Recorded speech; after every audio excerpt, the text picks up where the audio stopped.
Could you please tell us a little bit about the Mahastama Bodhisattva and the Kshitigarbha Bodhisattva? Because I heard a lot about the Amitabha and Avalokitesvara, but I'm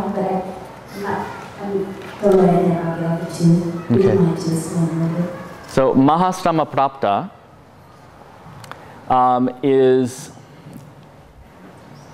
Mahastama Prapta was not an historical person. He is basically the embodiment of the Buddha's power. That's how this bodhisattva has been explained to me. So sort of like the Buddha's power and vitality. And then that aspect of the Buddha is just sort of separated out and venerated. So that's Mahastama Prapta Bodhisattva. And then Kshitigarbha Bodhisattva is, we say in English, the earth store Bodhisattva. He appears, I think, in the Lotus Sutra. He has his own sutra as well, but he appears in the Lotus Sutra as one of the bodhisattvas of the earth who arise to propagate the teachings of the Lotus Sutra. I think he's one of those bodhisattvas, but I'm a little vague on some of these as well. It's my understanding actually in Vietnamese Buddhism, there are Buddhism bodhisattvas that receive a lot more attention that no other Buddhist tradition pays much attention to.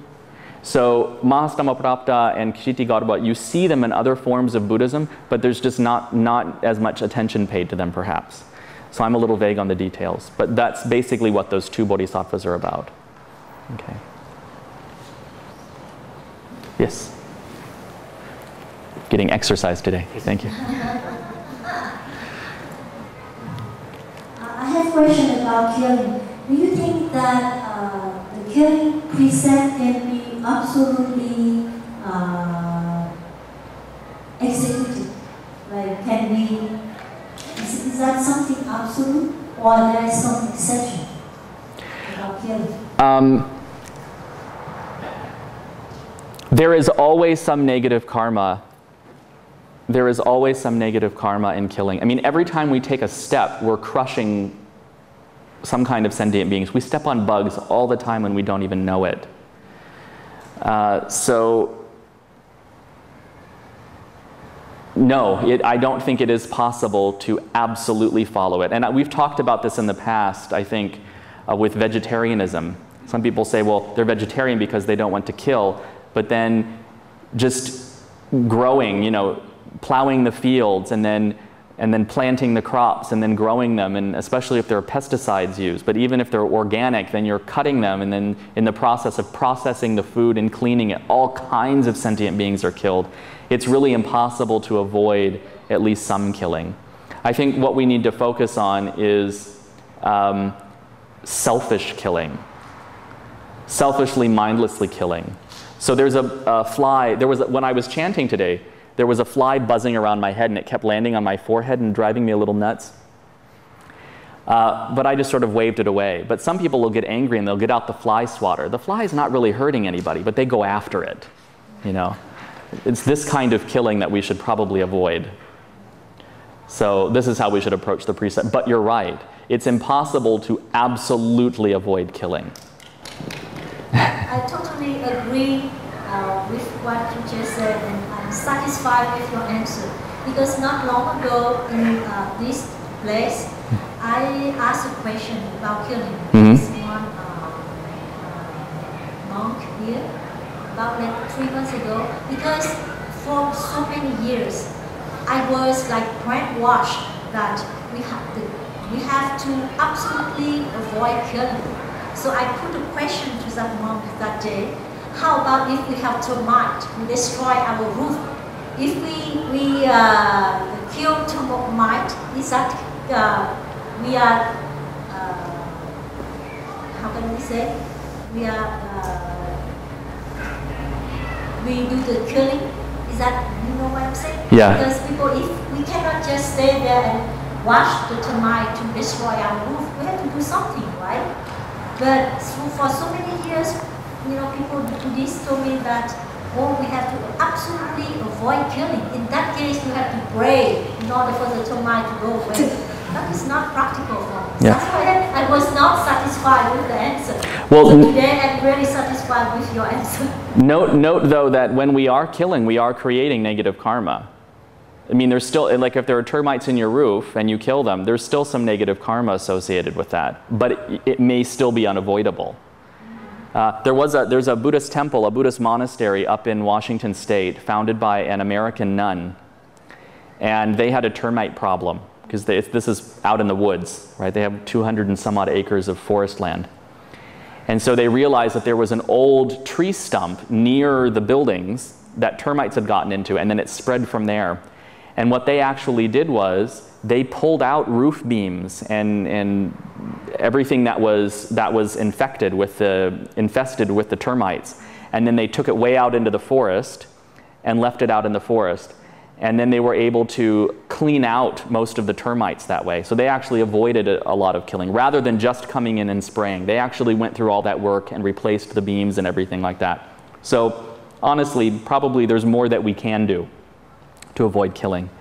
But sometimes it is unavoidable. But when we come to that conclusion, we also shouldn't fool ourselves and say, well, there is absolutely no negative karma. But the worst karma for killing is purposefully, selfishly, angrily killing another human being.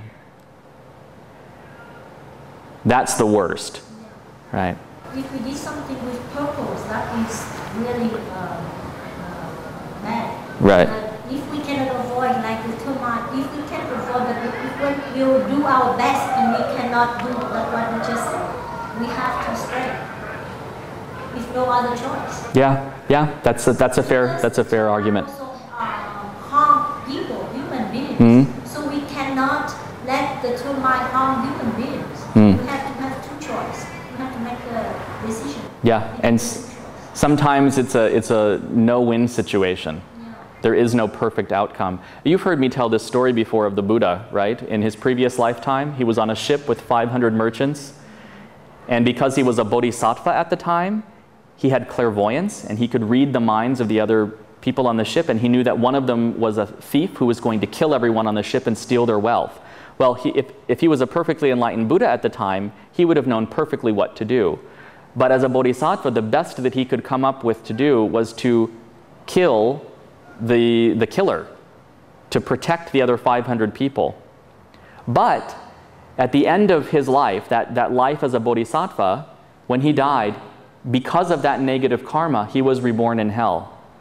But then he died instantly in hell and was reborn in a higher realm. So the Buddha in this previous lifetime as a bodhisattva, in that case, willingly took on the negative karma of killing out of compassion for other beings.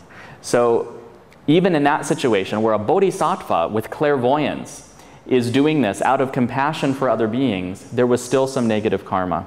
So we shouldn't fool ourselves into thinking that there's no negative karma. There is. We just have to do the best that we can. Yeah. Was there another question?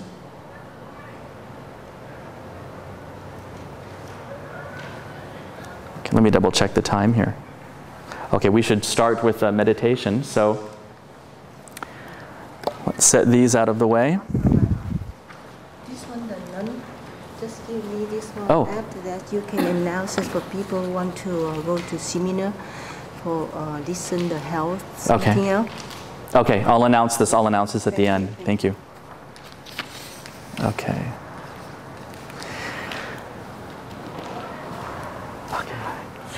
So let's get in our sitting posture for meditation. Perhaps for those of you who are new who are sitting at the back, if you can't see, then feel free to stand up or move if you need to see. But I sit like this with my right foot on my left calf. But sit however is comfortable for you. Okay. And then we want to sit up. And it's easiest, I find, if we sit on the edge of the bench rather than completely up on top of it. That helps us keep ourselves upright. So then we want to keep our heads up as well, and just let our eyesight, our line of sight, fall to the ground, maybe about 3 feet in front of us. In meditation, we don't want to drop our heads or to slouch or lean to the side. Sometimes I see people meditating like this. That's not very good. So we want to stay upright with our heads up, just our eyes down. And then we can put our hands just on our knees like this, or we can put our right hand in our left and put our thumbs together. And then we keep our hands about the level of our navel or a little bit lower. If you want to sit like that, that's fine.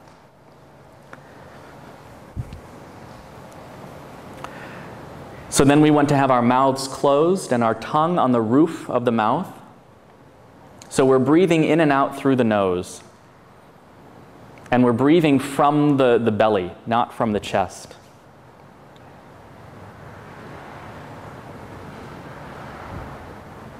And then we're focusing our concentration as best we can on the sensation of the breath as it enters and exits the nose, right at the tip of the nose there. Now, of course, the mind will wander when we practice. So much of our practice is simply bringing our awareness back to this present moment. The mind will wander again, and just bring it back without any judgment.